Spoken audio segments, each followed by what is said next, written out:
Ni lajɛrɛ belebele n'ale tɔgɔ ko dialogue intermalien n'ale kun cɛra juma tɛmɛnen n'a baaraw kɔn tun daminɛna kabiri avril kalo o kɔnɔna la i ka dɔn laɲini belebele dɔw kɛra a dɔ ye mun ye o de ye ka fɔ ko colonel duuru fo ka taa Ablaye Mayiga kɔni fara olu kan ko k'u ka jala ko k'a bɔ coloneliya la ko k'u kɛ généraux ye o tɛmɛnen kɔ ka bɔ yen sa ko ni kalafili nataw bɛ kɛ ko Asimi Goyita ko k'ale kɛ cɛbɔ ye o ye laɲini kunbaba dɔ ye wa laɲini dɔ o de ye mun ye o de ye cɛmancɛ fanga yɛrɛ o kuntagala ko k'o kɛ san 2 ani san 5 o ni ɲɔgɔn cɛ o kɛra laɲini dɔw ye minnu kɔni tora mɔgɔw hakili la kosɛbɛ Kadijatu Samakɛ n'a ye maliden ale hakilinata ni maliyɛnw ko mun ko kɛ donc hali dɔ fara du ka dɛlɛ kan donc komu bɛ sira ɲuman kan a ka d'an ye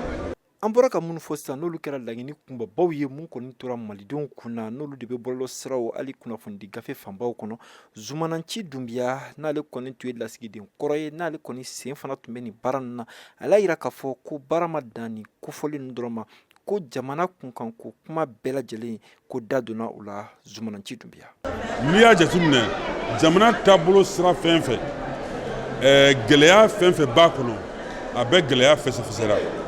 wa fura mun kan ka se ka sɔrɔ gɛlɛya ninnu na walasa basigi kotoɲɔgɔn la ni kelenya o bɛ se ka sabati Mali kɔnɔ cogo min na o kɛra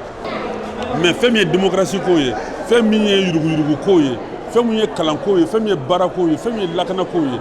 foyi de ma to kɔ ni maliyɛnw m'u da don min na ka tila k'a fura fɔ a ma kɛ dɔrɔn k'a fɔ ko an b'a fɔ ten mais k'a fɔ ka tila k'a fura fɔ hakili la k'a fɔ gouvernement a b'olu de ka bolo kan sisan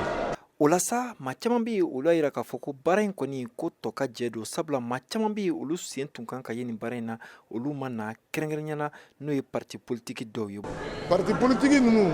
minnu ma sɔn nali ma n'u ye déclaration kɛ ne b'a f'u ye de halisa ne de tun taara u nɔfɛ awɔ ne de tun taara u nɔfɛ wa o tun ma ban ne bolo dɛ parce que Mali ko kuma filɛ mɔgɔ bɛ kuma de ko nin ka di nin ye. An bɛ niveau min na an tɛ se ka nin bingo fɔ an tɛ se ka nkalon dilan ne y'u wele n ye Amadou Koyita de wele siga tɛ min na l'ancien ministre de la construction citoyenne n y'a wele n ko a ka d'an ye jeliw bɛ t'u nɔfɛ u kan t'an ka don Mali sigi ka kuma la u ko n ka taa an ka kuma n'an kumana o bɛ na an kilala o kuma la an kan ka taa décret bɔra k'a fɔ ko partiw suspendra donc ni partiw suspendra o kɔrɔ ko partiw tɛ se ka ne reçoit en tant que parti u ka faamuya kɛra o ye. Donc o la u ko an k'an jɔ fɔlɔ a ko ka ɲɛɲini o de bɛ ne da la parti politique ka kuma la donc k'a fɔ u banna o ma ban ne tɛ don détail kɔnɔ min tɛmɛna ne n'u cɛ ne bɛ k'o de fɔ aw ye nka maliden bɛɛ de ɲɔgɔn kuma don. Ni baara minnu kun cɛlen filɛ nin ye o laɲini kunbaba dɔ kɛra mun ye halisa o de ye ka fɔ sigikafɔ halisa u ka to senna kɛrɛnkɛrɛnnenya jamana ɲɛmaaw ani bamancikulu olu ni ɲɔgɔn cɛ jamana ɲɛmaa yɛrɛ n'o ye colonel Asimi Goyita n'ale ye kuma ta ale yɛrɛ k'a fɔ ko maa o maa ni sigikafɔ de kɔni ka di ye olu kɔni olu sigikafɔ olu ma ban o ma Muhamɛd Daɲoko VOA Banbara tɔgɔ la